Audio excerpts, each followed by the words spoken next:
So grab your water decontamination pills and your ham radio set and hold tight. Shelby will see you in America 2.0. Old man trouble, I don't mind him. You won't find him round my door. Klea Blackhurst is one of those wonderful talents that we're so lucky to have in New York. From the very first time I saw her perform, she just blew me away. On stage, you get what you see off stage, which is somebody who is so warm and so loving and so full of vitality and energy. And what she conveys to her audience across the footlights is the real person. As a kid, it was this really professional world that I was introduced to. My mom was in the arts in Salt Lake, so I was really part of the university scene without realizing that that wasn't just sort of everybody's experience. All I wanted to do was be a student at the University of Utah. That incredible campus and the President's Circle. I mean, you know, I walked that campus all the time as a kid. And because it had the theater that I loved, with the orchestra pit that I loved, and the smells and the seats, because I had all of that, it was a very big deal to me. I think I auditioned as an incoming freshman for Guys and Dolls, and I got in it and was in shows the whole 4 years. Early on, I got the idea that if you were really amazingly attractive and wanted to be in movies, you would go to Hollywood. And if you were, I don't know, spirited and a singer and brassy and whatever, I wanted to be part of Broadway. She knew that the ultimate destination for any musical theater performer is New York City. I moved to New York on October 15th of 1985. Came from Utah, came from Salt Lake City, came from almost the other side of the country. I remember going to Grand Central, buying 3 pieces of luggage, getting it all packed up with my t-shirts and my record albums and, you know, the books I had to have, and getting on a plane and getting off taxi. I don't know, I didn't even know how to get where I was going. New York isn't always instantly grateful and welcoming, so it's a tough business, and you have to pound the pavement a lot. I was a tour guide for junior high school and high school groups that would come in. I was a switchboard operator at a big advertising agency. So the Whitcomb got him an apple white, bib and black. I passed out the flyers at the TKTS booth. There's a lot standing between a performer and a job.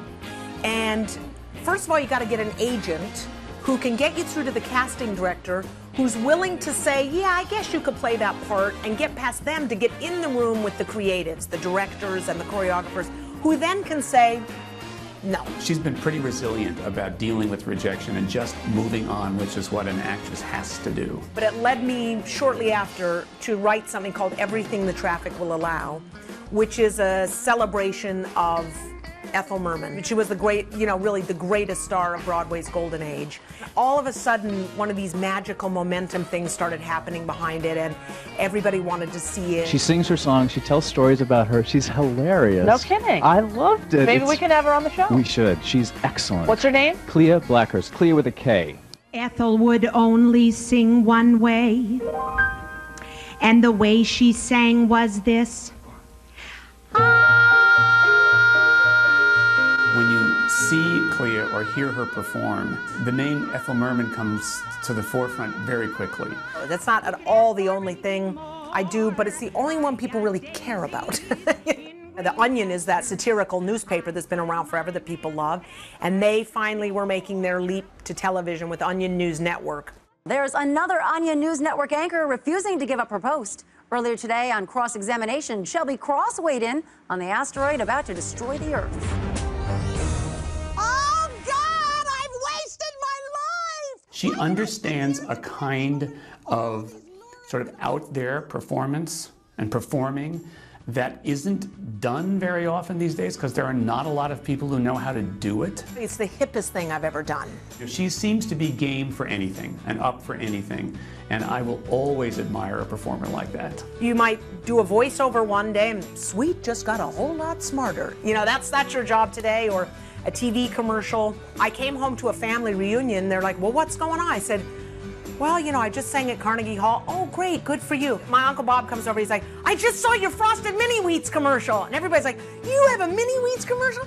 Everybody got so excited about that Frosted Mini Wheats commercial. I thought, who cares? Carnegie Hall, I've been taking it seriously so long. And how great would that be? He'll try it. Excellent. I got a call a couple of years ago, and they said, this is Jerry Lewis's office.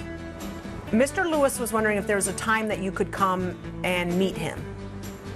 I was like, Jerry Lewis? Jerry Lewis? Or you mean Jerry Lewis? I was working in Los Angeles at the time. I rented a car, I drove over. I was like, how do you resist that? And he offered me this part in playing Miss Lemon. They've been trying to develop The Nutty Professor for Broadway. And I was like, yes, I'm with you all the way. We've done some big readings of it, and it's being directed by Jerry Lewis.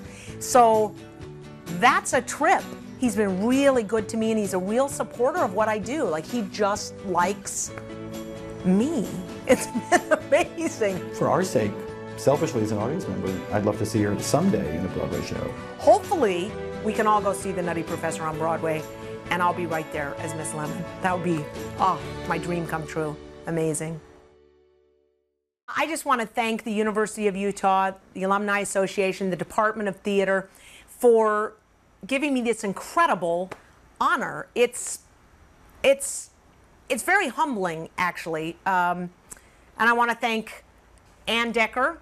I want to thank my parents, Winky and Dennis Horman, David Diane Blackhurst, and just say thank you for an unbelievably great experience. I could not be more thrilled.